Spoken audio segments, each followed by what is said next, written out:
বিয়েটা দিব আমরা নাকি? ওদের এত ভাবাভাবির কি আছে? হ্যাঁ, আলাদা করে কেন কথা বলতে হবে? বিয়ে তো তোমরা দেবে, কথা বলতেছে বলুক না, সমস্যা কি? তুমি চুপ করো, তোমার কথা বলতে বলছি। ভাই দেখ ভাই, আমি তোকে একটা ক্লিয়ার কাট কথা বলি, আমি তোকে বিয়ে করতে পারবো না। তুই আমার ভাই, আমি তোকে ভাইয়ের নজরই দেখি। কি কি কি কি কি কি তুই আমার বিয়ে করতে পারবি না মানে? পাছার ছাড়, মজা পাইলাম। তুই আমার বিয়ে করবি না মানে কি? আমি তো তোর বিয়ে করবো না। তোর বিয়ে করতে চাচ্ছে কি? হ্যাঁ, কিন্তু তোর প্রাণ প্রিয় আম্মা জানলে কে বুঝাবে? তোর মা তো আমার মতো হ্যান্ডসাম ছেলে দেখছে না, এখন তোর সাথে আমার জোর করে বিয়ে দিয়ে ওই ছাড়বে। আমার মা একা না, তোর মা কি চুপ করে বসেছিল? তোর মা তো আমার মতো সুন্দরী মেয়ে পাওয়ার জন্য উঠে পড়ে লাগছে। সব দোষ তো তোর মারই। তোর মাই তো প্ল্যান করছিল তো আজীবন দুই বান্ধবী একসাথে থাকবে, তার জন্য তো দুই বান্ধবী একই পরিবারের দুই ছেলের সাথে বিয়ে করছে, তাই না? ভালো কথা, দুই বান্ধবী একই পরিবারের দুই ছেলের সাথে বিয়ে করছে, সেখানে বাচ্চা কাচ্চা হয়েছে, আমরা হইলাম। কারণ আমাদেরকে একসাথে বিয়ে করতে হবে কেন? হ্যাঁ, এটা কোন ধরনের নিয়ম? এখন সব শখ আমার মার, তোর মার কোনো শখ ছিল না? তোর মা কি কথা দেয় নাই? আর একটা জিনিস বুঝছ না কেন, এটা বিয়ে শাদীর ব্যাপার। বিয়ে শাদীর ব্যাপার তো ভিতর থেকে আসতে হয়। তুমি দেখলে তো আমার ভিতর থেকে ওই ব্যাপারটা আসে না। আমি তোর মতো চ্যাপটা মুরগিরে আমি বিয়ে করলে তো আমার জীবন পুরো ছাড়খাড় হয়ে যাবে। আমি ওটা করতে দিব নাকি? কি তোর মতো হারামজাদারে বিয়ে করে মনে হয় আমি স্বর্গে উঠে যাবো, তাই না? আমরা দুজনে টেনশনে আছি, আর দেখ ওরা দুজন কেমন মিষ্টির সাথে আমরা আসতেছে। আমরা কি করলাম? আমরা কি অমুক করেছি? যাও ওদেরকে ডাকো, বলো এত ভাবাভাবির কিছু নাই, বিয়ে আমরা দিব, বিয়ে করতে হবে, বিয়ের প্রস্তুতি নিতে বলো। আব্দুল্লাহ কেন? আমি যেতে পারবো না, বড় ভাইজানকে বলো। দেখ ভাই, তুই যে করেই হোক বিয়েটা আটকা। আমার 5টা 6টা বয়ফ্রেন্ডের কি হবে বল? আমার তো এটা চিন্তা করি দমটা বন্ধ হয়ে আসতেছে। এইসব কথা আমার না বইলা তোর বাপ মারে গিয়ে বল। আমার কথা কেউ শোনে? আমি কত বোঝানোর চেষ্টা করছি, ওরা তো সিদ্ধান্ত নিয়েই ফেলছে তোর সাথে আমার বিয়ে দিয়েই ছাড়বে। আচ্ছা বুঝছি, ঠিক আছে, নিজেদের মতো ঝগড়া করে কোনো লাভ নেই। চল নিচে গিয়ে নিজেদের সিদ্ধান্ত জানাই। তারা যদি আমাদের সিদ্ধান্ত না মানে, বলবো যে আমরা গলায় দড়ি দিব। Good idea. যাক, এতদিনে তোর মাথায় বুদ্ধি আসছে, চল আয়। চল। ওরা হয়তো বুদ্ধি পাকাবে কিভাবে বিয়ে ভাঙা যায়। ওরা ডিসিশন নেওয়ার আগেই আমরা বলে দিব যে তোরা যদি বিয়ে না করিস তাহলে আমরা গলায় ধরে দিব। কি বলিস? হ্যাঁ, একদম ঠিক বলেছিস। এই তোমরা বলবে যে তোমরা কি করবে? বিষ খাবে। হ্যাঁ, আমরাও বিষ খাবো। জি, বিষ খাবো।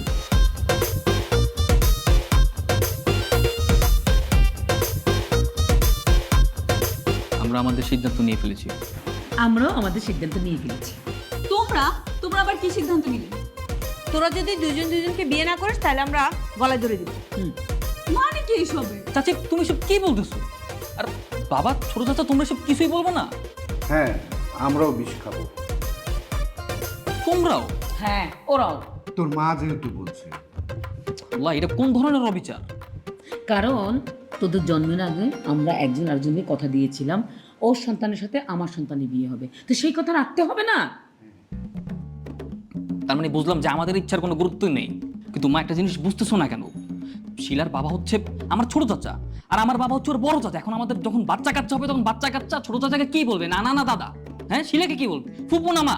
আমাকে কি বলবে? বাবা না মামা? কোনটা? এক্স্যাক্টলি। বলো। না মানে গভীর প্রশ্ন, উত্তর দাও। চুপ। ওই ডাকা ডাকি এটা কোনো ব্যাপার না, একটা ডাকলেই হইব, এটা কোনো মেজর ইস্যু না। কিন্তু মা, ও তোমার চাচাতো বোন। আমি তোর চাচাতো বোনের দৃষ্টিতে দেখি, তো চাচাতো বোনটা আবার কিভাবে বিয়ে করবো বলো? আরে চাচা তো বোনই তো, আপন বোন তো আর না, এটা কোনো মেজর ইস্যু না। চাচি, এর থেকে অনেক বড় মেজর ইস্যু আছে। হ্যাঁ, যার কারণে আপনার মেয়ের আমি বিয়ে করতে পারবো না। আপনার মেয়ের তো ক্যারেক্টারের ঝামেলা আছে। কি আমার ক্যারেক্টারের সমস্যা? আর তুই যে হাজার হাজার মেয়েকে প্রপোজ করে বেড়াস, সেটা কি হবে? তোর ক্যারেক্টার খুব ভালো, তাই না? তো প্রেম করতে চেয়েছি, প্রেম তো আর করি নাই। আর তুই তো বয়ফ্রেন্ডের গোডাউন নিয়ে ঘোরাঘুরি করিস। তোর মতো আমার ক্যারেক্টারলেস মেয়ে আমি কেমনে বিয়ে করবো? তুমি কি কিছু বলবা? চুপ। একটা থাপ্পড় দিব। চাচাতো বোনের নামে এরকম বাজে কথা বলিস, তো লজ্জা লাগে না? এক্স্যাক্টলি, বোন, চাচাতো বোন। এই চাচাতো বোনটা আবার কেমনে বিয়ে করে মানুষ? একদম ঠিক। এটা আমি এমনিতেই বলছি, এটা কোনো কথা না, কথার কথা বলে ফেলছি। আপন বোন তো না, চাচাতো বোন। ধর্মে আছে, জায়েজ আছে, বিয়ে হতে পারে। তোর মা যেহেতু বলছে। একদম ঠিক। মা, তোমরা যতই যাই বলো, আমি ওরে বিয়ে করতে পারবো না, এটা আমার শেষ কথা। আমি ওরে বিয়ে করবো না, মরে গেলেও বিয়ে করবো না, এটাই আমার শেষ কথা। তোরা যদি বিয়ে না করিস, জোর করে বিয়ে দিব। দরকার হলে শুধু কাগজে কলমে বিয়ে হবে, তারপরও বিয়েটা হবে। তোরা যদি বিয়ে না করিস তাহলে আমরা চারজনে মিলে সুইসাইড করব। হ্যাঁ, এই তোমরা এরকম ঠাকুর সেজে বসে আছো কেন? ওদেরকে কিছু বলো। হ্যাঁ, আমরাও গালা করি।